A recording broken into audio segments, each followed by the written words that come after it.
വിവാദമായ മുട്ടിൽ മരം മുറിക്കൽ കേസിൽ കുറ്റപത്രം ദുർബലമാക്കി കേസന്വേഷണത്തെ അട്ടിമറിച്ചെന്ന് special public prosecutor Joseph Mathew.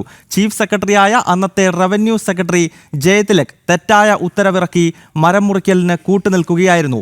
Wayanad ജില്ലാ കളക്ടറായിരുന്ന ഡോക്ടർ അദീല അബ്ദുള്ള തെറ്റായ ഉത്തരവാണെന്ന് മനസ്സിലാക്കിയിട്ടും അക്കാര്യം മറച്ചുവെച്ച് മരം മുറിക്കലിന് കൂട്ടുനിന്നുവെന്നും കേസിലെ സ്പെഷ്യൽ പബ്ലിക് പ്രോസിക്യൂട്ടറായ ജോസഫ് മാത്യു ജനം ടിവിയോട് പറഞ്ഞു. ഹൈക്കോടതിയിൽ ഈ പെറ്റീഷൻ വന്നത് സ്റ്റേ ചെയ്യുന്ന നടപടികൾ ഉൾപ്പെടെ നടക്കുകയും അതിലൊരു ക്ലാരിഫിക്കേഷൻ ഹൈക്കോടതി വരുത്തുകയും ചെയ്ത ആ കേസിൽ തന്നെ ഹൈക്കോടതിയിൽ DGP ഒരു സ്റ്റേറ്റ്മെൻറ്റ് നൽകിയിരുന്നു എന്ന് പറയുന്നുണ്ട്. DGP അത് ഉത്തരവ് പിന്നീട് വരുമ്പോഴാണ് ഈ ഉത്തരവ് ഹൈക്കോടതി ഉത്തരവ് ഇറക്കിയതിന് ശേഷം ഈ ഹൈക്കോടതി ഇറങ്ങിയ ഉത്തരവ് പ്രകാരം ഈ പരിപത്രം അസാധുവായി. അപ്പോൾ പിന്നെ ഒന്നും ചെയ്യാൻ കഴിയത്തില്ല. അപ്പോൾ അതിനെ മറികടക്കാൻ വേണ്ടിയാണ് ഡോക്ടർ ജയതിലക് എന്ന റവന്യൂ പ്രിൻസിപ്പൽ സെക്രട്ടറി 24/10/20 തീയതിക്ക് വീണ്ടും ഒരു സർക്കാർ ഉത്തരവ് ഇറക്കുന്നത്. ആ സർക്കാർ ഉത്തരവാണ് വലിയ വിവാദമായി പിന്നീട് ചെയ്യപ്പെട്ടത്. ആ സർക്കാർ ഉത്തരവിൽ പറയുന്ന ഈ പരിപത്രപ്രകാരം ഒരു ക്ലാരിഫിക്കേഷൻ കൊടുത്ത് എല്ലാ മരം ആ പരിപത്രം സർക്കാർ ഉത്തരവ് വായിച്ചു കഴിഞ്ഞാൽ സാധാരണക്കാരായ ആർക്കും വീട്ടിമരങ്ങൾ ഉൾപ്പെടെയുള്ള മരങ്ങൾ മുറിക്കാം. ചന്ദനം ഒഴികെയുള്ള എല്ലാ മരങ്ങളും റിസർവ് മരങ്ങൾ പോലും മുറിക്കാമെന്ന് ആരും വായിച്ച് മനസ്സിലാക്കി പോകും. ആ രീതിയിലാണ് ആ ഉത്തരവ് ഇറക്കിയത്. ആ ഉത്തരവ് ഇറക്കുമ്പോൾ അതിൽ വളരെ ശ്രദ്ധിക്കേണ്ട ഒരു കാര്യമുണ്ടായിരുന്നു. Promotion of tree growth act 6ാം വകുപ്പ് പ്രകാരം ഈ മരങ്ങൾ നട്ടുവളർത്തിയ മരങ്ങൾ മുറിക്കാനുള്ള അവകാശം കർഷകനിലാണെന്ന് അതിൽ പറയുന്നുണ്ട്. പക്ഷേ ആ ഉത്തരവിൽ തന്നെ 6ാം വകുപ്പിൽ തന്നെ ഒരു പ്രൊവൈസോ ക്ലോസ്, ഒരു പ്രത്യേക ഒരു ക്ലോസ് ഉണ്ട്. അത് റിസർവ് ചെയ്യപ്പെട്ട മരങ്ങൾ മുറിക്കരുത് എന്നും ആ പ്രൊവൈസോയിൽ പറയുന്നുണ്ട്. പക്ഷേ ആ 24/10/2020 promotion of tree growth act എടുത്തു പറഞ്ഞുകൊണ്ട് ഇറക്കിയ ഈ ഉത്തരവിൽ ഈ പ്രൊവൈസോ ക്ലോസ് ആ ഭാഗം കാണുന്നില്ല. അത് എടുത്തു മാറ്റി വെച്ചിട്ടാണ് റവന്യൂ സെക്രട്ടറി ഇങ്ങനെ ഒരു ഉത്തരവ് ഇറക്കിയത്. അപ്പോൾ വായിച്ചു കഴിഞ്ഞാൽ മരം മുറിക്കാം, കുറ്റകരമല്ല എന്നൊരു രീതി. അതെന്തിനങ്ങനെ ചെയ്തു എന്നുള്ളതൊരു വലിയ ചോദ്യമാണ്.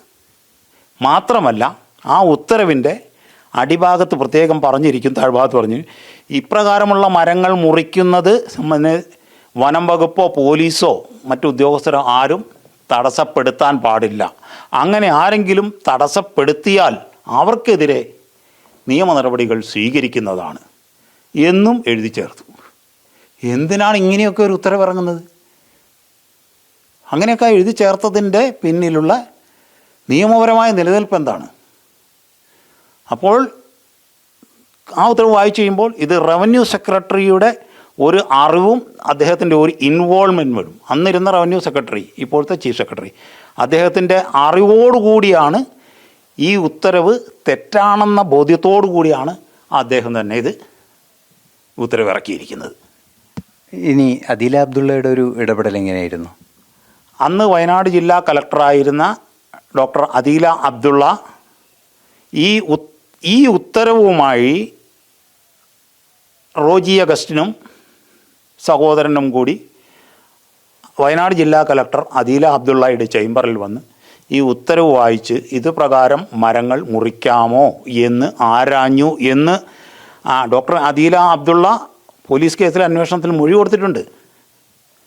അപ്പോൾ ഈ ഉത്തരവ് നിയമപരമല്ല എന്നുള്ളത് അവർക്കും അറിയാമെന്നാണ് ഞാനും മനസ്സിലാക്കുന്നത്. കാരണം 21/8/2020 ഹൈക്കോടതി ഉത്തരവ് അവർ കണ്ടിരുന്നു.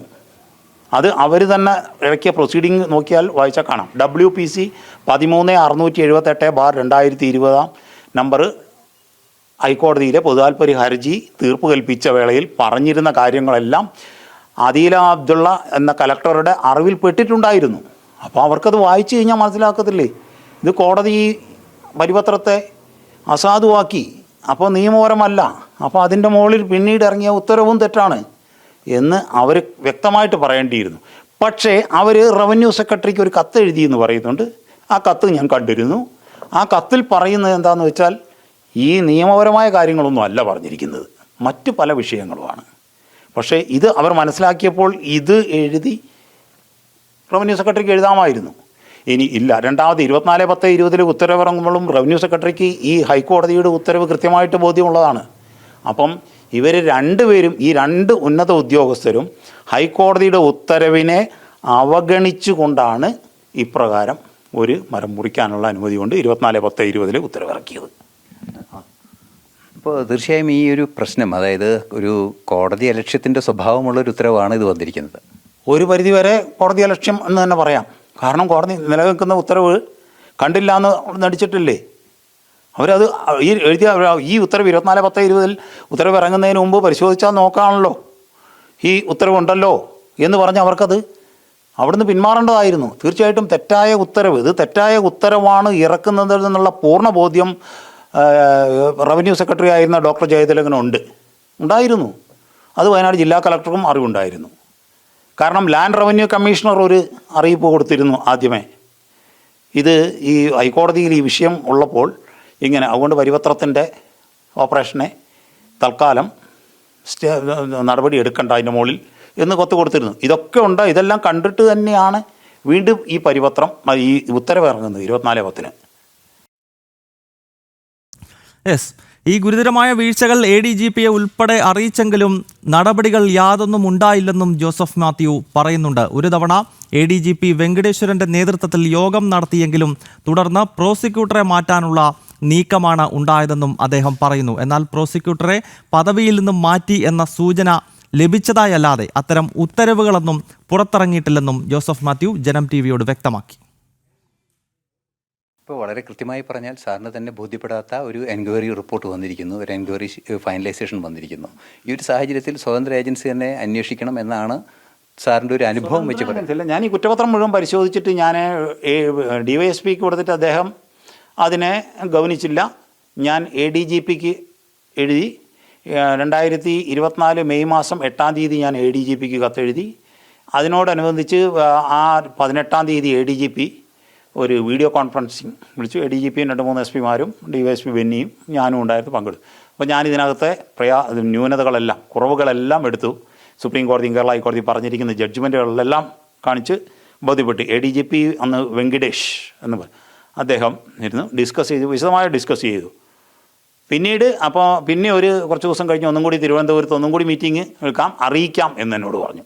പിന്നെ എന്നെ അറിയിച്ചിട്ടുമില്ല. പിന്നെ അത് കഴിഞ്ഞ് ഒരാഴ്ച കഴിയുമ്പോഴാണ് പ്രോസിക്യൂട്ടറെ ആ സ്ഥാനത്ത് നിന്ന് നീക്കാൻ തീരുമാനിച്ചു എന്ന് പറഞ്ഞു. ഞാൻ ഈ ഉള്ള സത്യം പറഞ്ഞതിനാണ് അവരെന്നെ നീക്കാൻ തീരുമാനിച്ചു. ഇതുവരെ നീക്കിയ ഒരു ഉത്തരവ് താങ്കൾക്ക് ലഭിച്ചോ? ഇല്ല, അന്ന് മുതൽ ഇന്ന് വരെ ഉത്തരവ് ലഭിച്ചിട്ടില്ല. അതിനുശേഷം ഞാൻ കഴിഞ്ഞ നവംബർ മാസത്തിൽ ADGPക്ക് കത്തെഴുതി.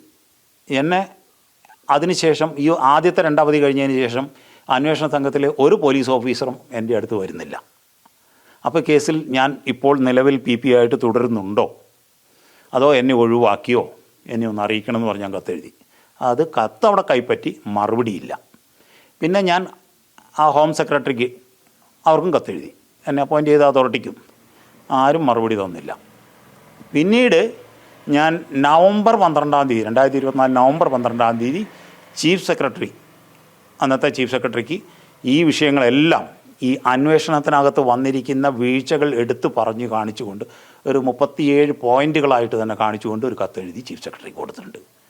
അതും അവിടെ കിട്ടിയിട്ടുണ്ടാവും, പക്ഷേ ഒരു റിപ്ലൈയും ഇല്ല.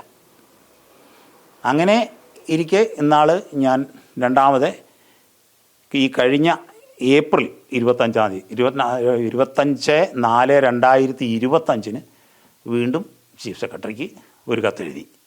എന്തായാലും ഇത് ഇത്ര വലിയൊരു കോൺട്രവേഴ്ഷ്യൽ ഇഷ്യൂ ആണ്. അന്നത്തെ റവന്യൂ സെക്രട്ടറി ഇറക്കിയ ഉത്തരവിൻ്റെ തെറ്റായ ഒരു ഉത്തരവാണ് ഇതിന് കാരണം.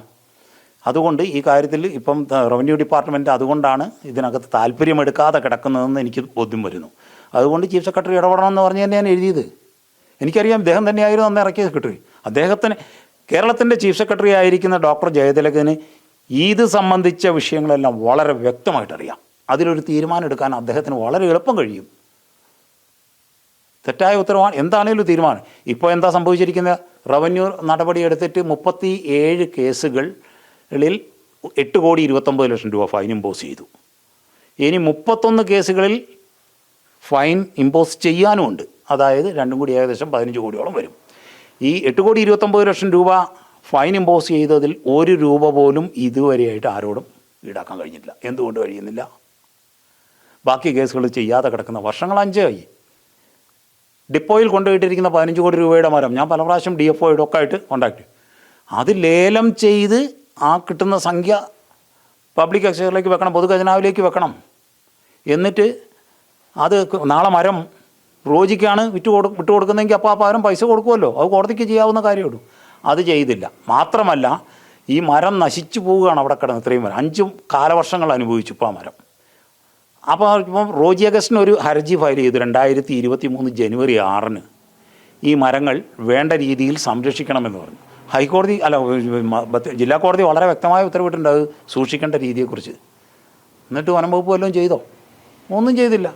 അവിടെ ഇട്ടിരിക്കുക നനഞ്ഞ് ദ്രവിച്ച് പോയിക്കൊണ്ടിരിക്കും. ഇപ്പോൾ ദ്രവിച്ച് തീരാനായി 5 വർഷം.